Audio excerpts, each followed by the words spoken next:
The entire world seems to be asking the same question. Where is Spider-Man? That was the question echoing across Madrid after Julian Alvarez was left off the shortlist for FIFA the Best.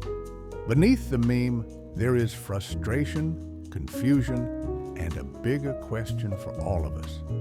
Is a player this good truly fulfilled at Atletico Madrid, or are we witnessing the slow wasting of an elite talent? It's a question that hints at a much deeper tactical dilemma. Where does Julian Alvarez truly belong? Welcome to the Tactical Lounge. Let's break it down. Alvarez's journey so far reads like a trophy collector's fantasy. By the time he turned 25, he had already hoisted the Premier League, Champions League, and FA Cup with Manchester City in the magical season of 2023. He followed that with Copa America glory and the ultimate prize, the World Cup with Argentina. That haul would crown most careers, but there was always a catch. For City, the headlines went to Erling Haaland. For Argentina, it was the story of Lionel Messi. Alvarez was critical in both triumphs, yet rarely the headline. That's the strange paradox of his career. He has the medals, but not the spotlight.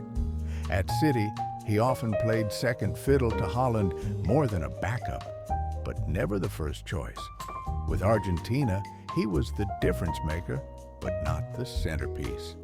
This is what ultimately pushed him to seek a new challenge. His choice to go to Atletico Madrid was a logical one. Diego Simeone is the kind of manager South American players feel at home with, relentless, committed, and demanding of total effort. And the clincher was Atletico's promise. Unlike at City, Alvarez would be the main man. From a tactical view, the fit might be even better. Atletico have spent years searching for a new Antoine Griezmann, someone who could replicate the passion, pressing, and goals.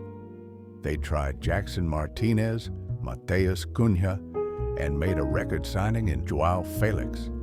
Each one struggled to deliver the mix of aggression and discipline that Simeone's 4-4-2 requires. Alvarez is the perfect puzzle piece. He has the movement of Falcao, the cleverness of Griezmann, and a Simeone-level work ethic. Let's break down why. In front of goal, Alvarez is ruthless. His technique is unique. He's just 1.7 meters tall, so he always keeps his body over the ball and uses the top of his foot for low, powerful shots.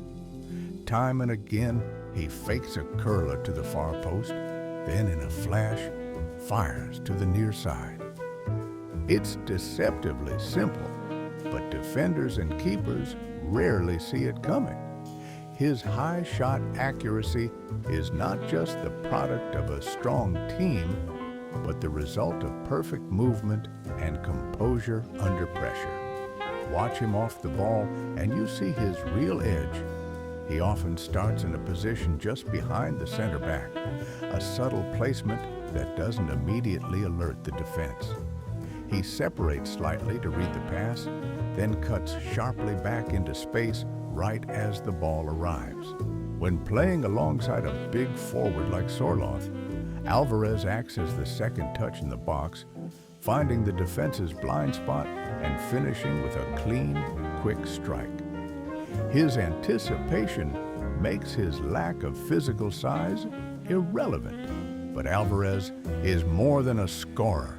He's a master connector. In possession, he acts as a pivot, keeping the ball ticking with quick touches and sharp passes. He shields the ball smartly, not with brute force, but with clever body positioning and a low center of gravity. Julian Alvarez mirrors Antoine Griezmann in his prime, an intelligent forward who thrives between the lines rather than relying on pace or power. Like Griezmann, Alvarez reads the game instinctively, knowing exactly when to drop deep and when to exploit space in behind.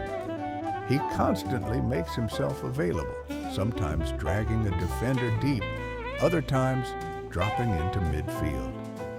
The result is a player who forms quick, temporary triangles with his teammates and releases runners with one touch. This is exactly what made Griezmann essential in his best years. Defensively, he's the system's heartbeat. You only need to watch Argentina during the last World Cup. The coach replaced Lautaro Martinez with Alvarez. Suddenly, Lionel Messi didn't need to chase back. Alvarez did the running, recognizing pressing triggers like a poorly controlled pass, then launching forward with speed while rotating his body to block passing lanes. He doesn't just press aimlessly, he forces teams wide and into Atletico's famous traps, where the second and third waves of pressure can close in.